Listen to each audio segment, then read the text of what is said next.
Welcome back to the CBJ Show. Alongside me is a special guest, Cathal Conlon. He's the VP of Marketing and Community Relationships with the New England Revolution. So welcome, Cathal, onto the podcast. Thank you. Happy to be here. Well, with that, let's jump right in. So, as I just mentioned, VP of Marketing and Community Relationships. And marketing, I think, is a little bit more straightforward, but I hear the word community relationships and I'm like, what does that really mean? So, why don't you just give us a little background about a little bit about what you're doing with the Revs, and we'll go from there.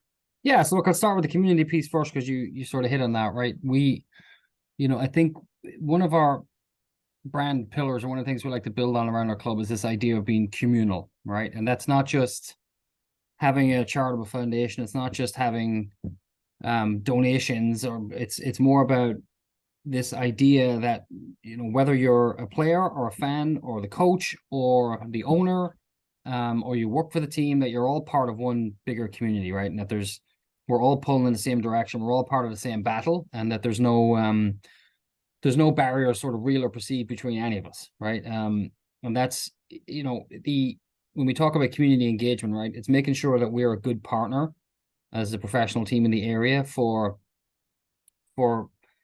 community partners, or charitable partners, for neighborhoods that need help, for soccer clubs that need help, for fans that need help. That we're using sort of the power and influence that we have to be good partners and good community partners, right? So, marketing and community dovetailing together you don't always see it that way. You see a lot of marketing and communications going together. The way we sort of approach it is that, so much of marketing is connecting with people and storytelling, and the best way that we do that is through our community efforts. So it made a lot of sense for us to have those two areas work really closely together and dovetail together. And I'm very fortunate to have gotten to where I am with the organization now, to sit sort of on top of both of those areas and try to lead our team in both those areas. So You mentioned doing some charitable actions. What are a couple things that either you specifically have been involved with, or just the club kind of being involved with? Yeah, I mean, look, in the last couple of years, we've taken a very definitive step and a definitive stance when it comes to social justice, right? And in the aftermath of George Floyd's murder, we really took a step back and took a long hard look at ourselves to see were we doing enough to be part of a solution and part of driving a better social narrative. And we, as a response to that, we established our change platform, which, if you go on our website, you can link right into it. But it's meant as a resource to help people learn about racial inequity, social inequity in our country. Provide some reading guides and viewing guides and things like that. But there was also a fundraising piece to it too that was really important to us, and that's Touches for Change. And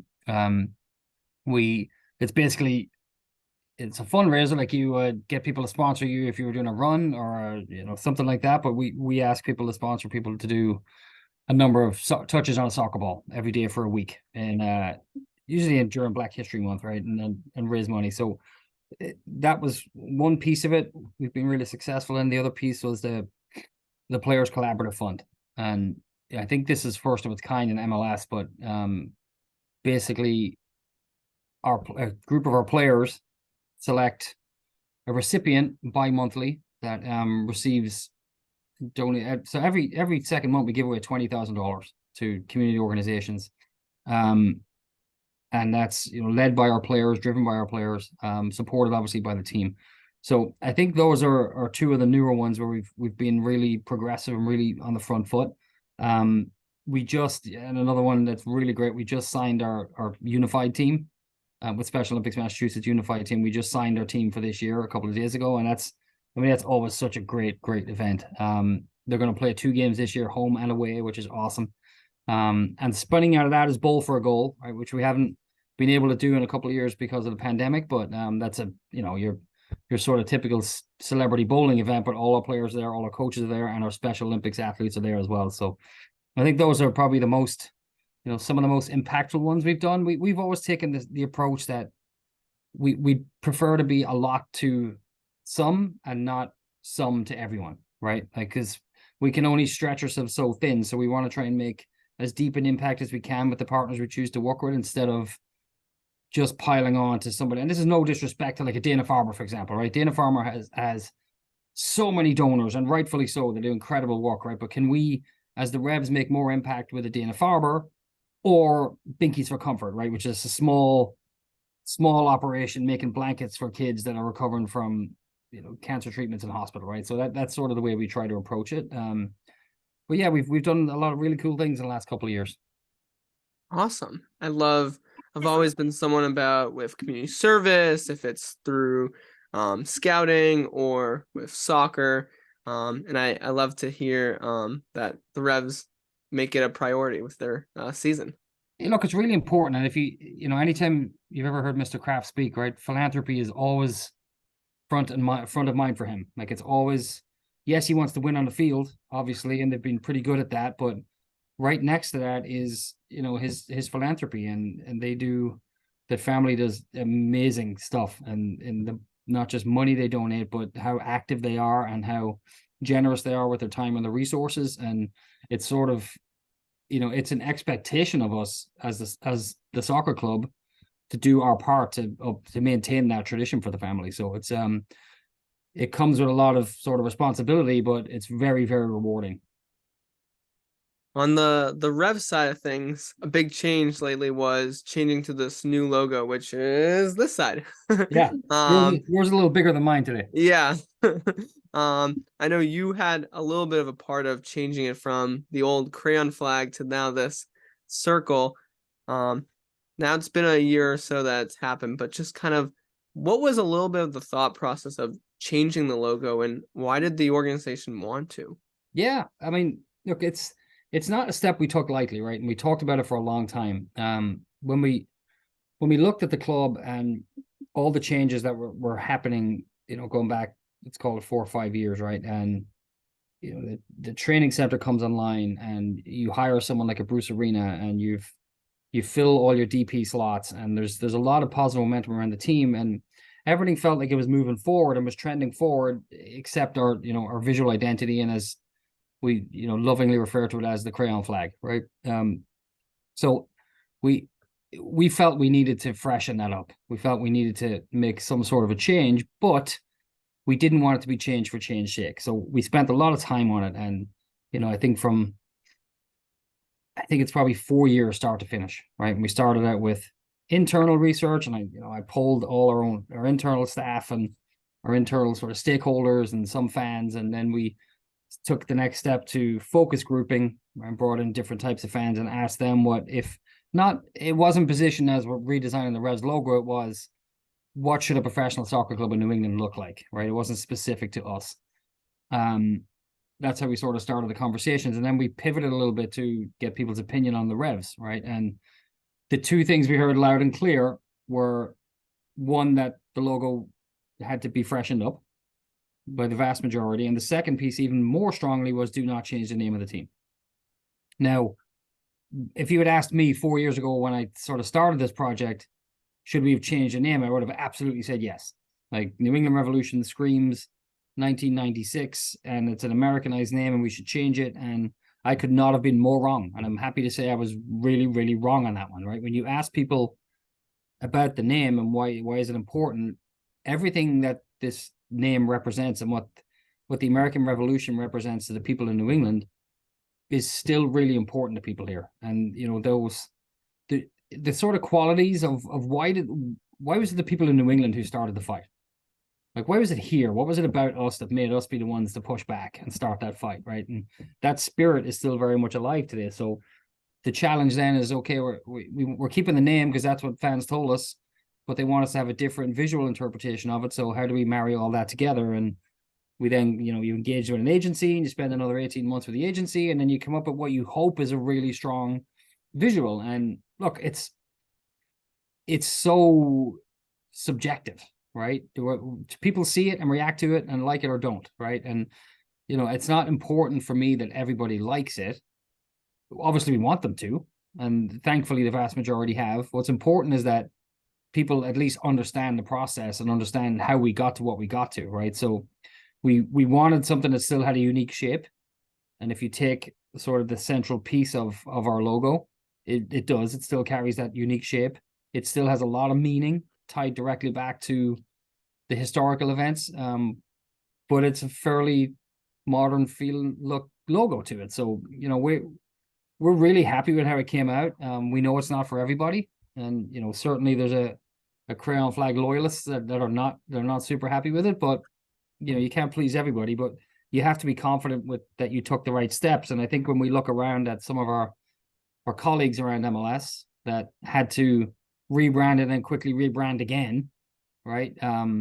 We haven't had to do that, and we feel pretty good about the reception that it got and how it's starting to come to life with the full system. And it's we're happy with it. We took the time to make sure we at least had the right process. And we invested a lot of time and resources in it, and we think we came out with something that's pretty cool. Awesome. You What do you think mentioned about it? well, fine. I'll answer. It's I think it's definitely unique. I like the as you can kind of see there's a I think you can hear me. But what I love is obviously it's the circle around it, but inside the circle you've got an unique shape. It's not something that's straight like a circle, and I think it adds the uniqueness of I guess kind of New England was one of the first places where we know the American Revolution kind of started, but it's also a unique place to the rest of the country. It's something that you go and say, oh, this is a different place, or this is a different place than like the South, for example. Mm-hmm. But do you like it? When you look at it, you go, that's cool. I do love it. I think All the stripe through the R took me a little bit. I think I was someone that was like, oh, the crayon flag looks cool, but I like the idea of always changing, rebranding, and at the end of the day, I say I like it. So that's all right. that matters. Good enough. Good enough. You mentioned the old logo was kind of 1996. Obviously, that was when the Revolution entered MLS, and in 2021, before the crayon flag was kind of taken away and left for history, the Revs were able to put their name on silverware. What was that kind of moment like for you? And obviously, I know for the team, it was just awesome. Yeah, look, it's you know, I've been here long enough to have gone to multiple sort of MLS Cups and lost, right? So we, you know, I think we hang that over ourselves a lot that we've never won MLS Cup, right? And I think that's hard, right? I mean, you know, the Buffalo Bills are known for losing 4 Super Bowls, and we've gone one further than that, right? So there's a lot of sort of baggage there. But which is unfortunate because it sort of overshadows that this was a really, really successful club for a long time, right? And, you know, other than the bounce of a couple of balls or a missed penalty here and there, like Steve Nicol and Paul Mariner would be remembered as some of the greatest coaches in the history of MLS, right? But because they never got over the hump, those sort of great teams are forgotten. So when 21 happens and you have this historic sort of a run going in the regular season, and that team was just so good that year. And, you know, I think we were sort of watching it and thinking, is that record feasible to the points record to get to 73 points? Is that something, and can you win the Supporter Shield? And you do that, and you have this, you know, tremendous release when we lift the trophy right in front of a big crowd. And that shield itself, I don't know if you've ever held it, but it's really, really heavy. It's really heavy.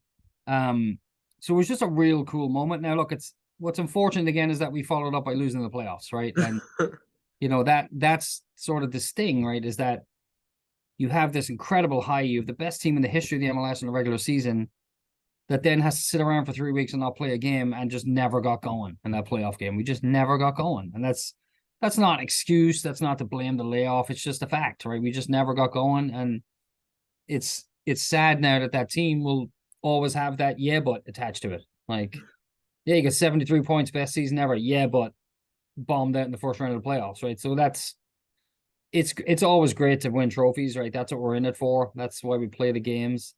But it would be nice to lift the big one someday.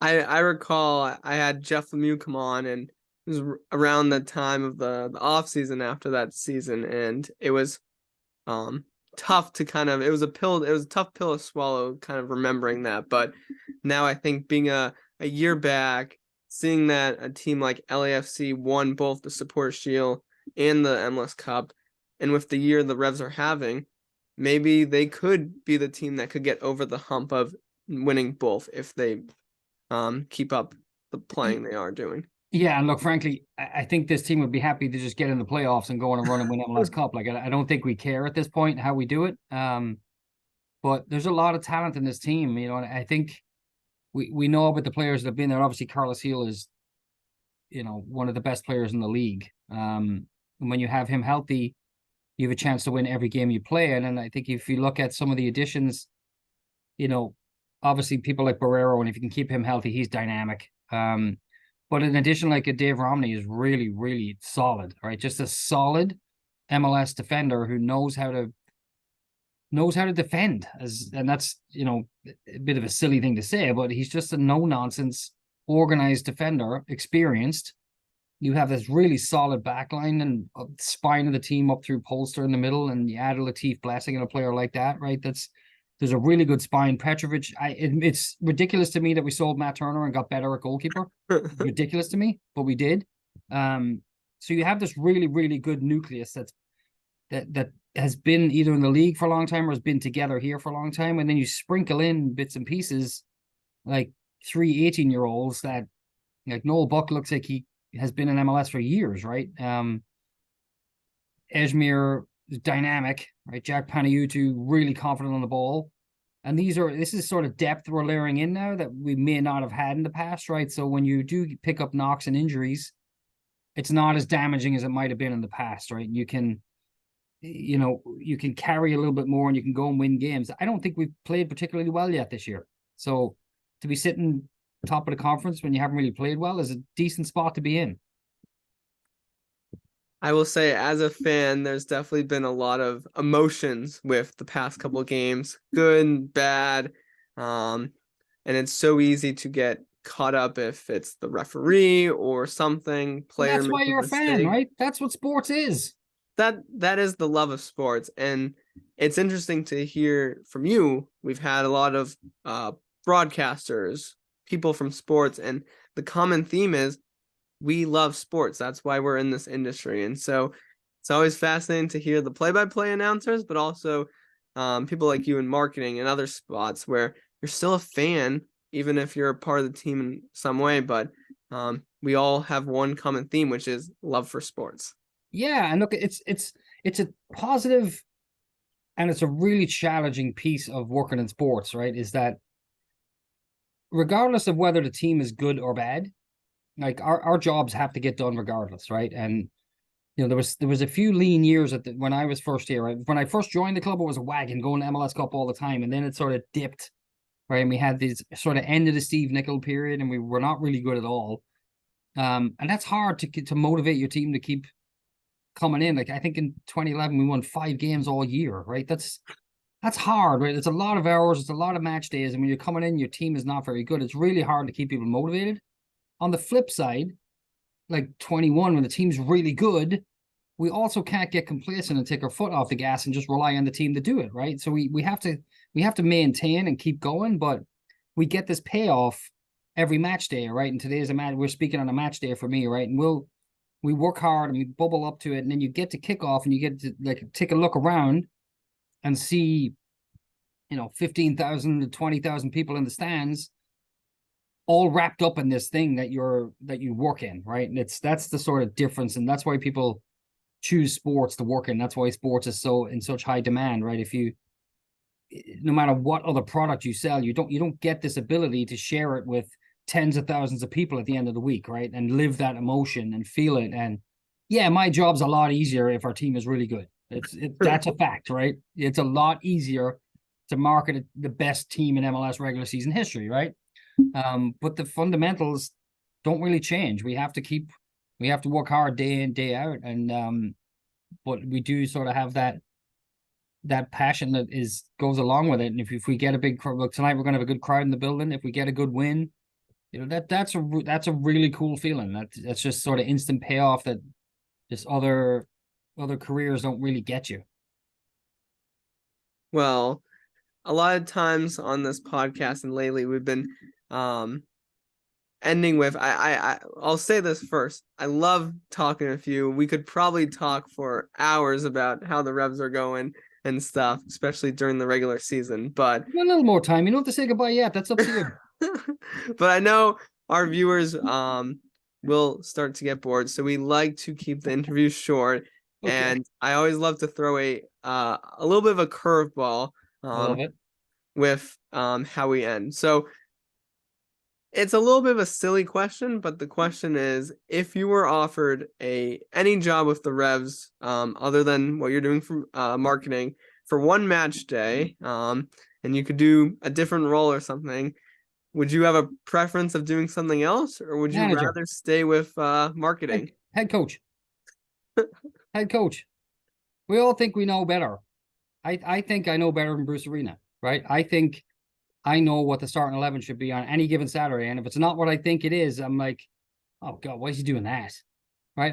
We all think we know better. So yeah, I would love to be the manager. I would love to be the head coach for a day and see if I actually even know a little bit about what I think I'm talking about. But that would be interesting. That would be fascinating. So yeah, that's it. Because like we all do it. Again, that's being a fan, right? You're like, why I don't understand why Bruce Arena is doing this. I'm like, that's so ignorant on my part, right? He's the most successful coach in the history of the country, right? He knows more about soccer. He's forgotten more about soccer than I will ever learn. But every week, every team sheet he puts out, I feel the need to question it, right? I'm like, oh, I wouldn't have done that. I would have done this, right? I'm like, who do I think I am? So let's put it to the test and let's see who I think I am. I think it'll be fun. Well, it'd be a lot more stressful leading up to the match days if you were taking the role of head coach. But I For think, everybody, because but you'd be all of stressed us, as well. but all of us would love it. I know you also are a big fan of the EPL. Yeah. What team or teams do you root for, and why? I'm gonna move my screen a little bit there. You can see some Liverpool stuff in the background over there. So well, I'm the youngest of three boys, and the middle brother is named his first name is Emlyn. He's named after Emlyn Hughes, who's a legendary Liverpool player. My dad used to go watch Liverpool in the 70s. My oldest brother's a Liverpool fan. By the time I came along, it was just sort of, you're going to be a Liverpool fan. And for the first 12 years of my life, that worked out pretty good, right? Liverpool were winning everything. They were dominant. That 1989, 1990 team, it was phenomenal. They were just incredible. And then there was a little bit of a dip. There were some lean times, and I'd never thought I would go 30 years between championships, but we did. But it's been better the last few years. So, but yeah, I'm a diehard Liverpool fan. Have been since day one. That's my club. That's what I consume. I love it. I can't get enough of it. I studied at Liverpool John Moores University. I'd love to say I chose the school based purely on its academics. I'm not sure that would hold up in court. I got to live in Liverpool for many years. I got to go to Anfield for a lot of time. That's my club. That's who it is. Awesome. And we'll wrap up with one more question, which is, Yeah. I know you mentioned obviously the end goal is MLS Cup, but Yeah. where do you see the Revs finishing at the end of the season? Is it winning the Supporters Shield? Is it winning MLS Cup? I think, and this is just speculation on my part, right? So I wouldn't read anything into this, but I think if push comes to shove and we're in it and we're a good team towards the end of the season, I'm not sure the priority will be, the hypothetical. Carlos Gil has a slight strain.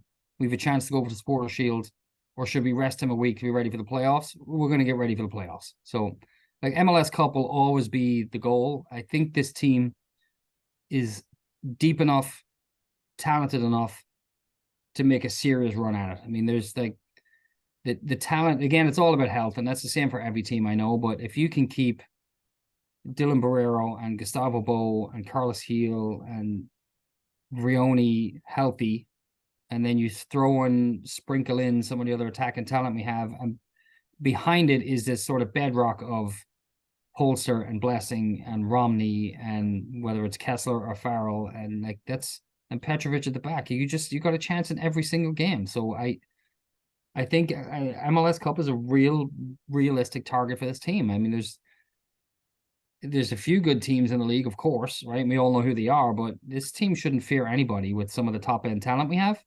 We shouldn't fear anybody. So MLS Cup's the goal. MLS Cup's a realistic goal. So why not this year? Let's do it. All right. You heard it here, folks. So we will note on April 22nd, if we win MLS Cup, it was because of our conversation with Cathal. Yes, sir. Yes, sir. All right. Well, want to say thank you, Cathal, for coming on, talking about marketing, charity, whatever it is. And obviously always go Revs, and hopefully the truth of a deep run actually comes true. Let's see. No, pleasure being on. Nice chatting with you. All right, thank you. That will do it for our interview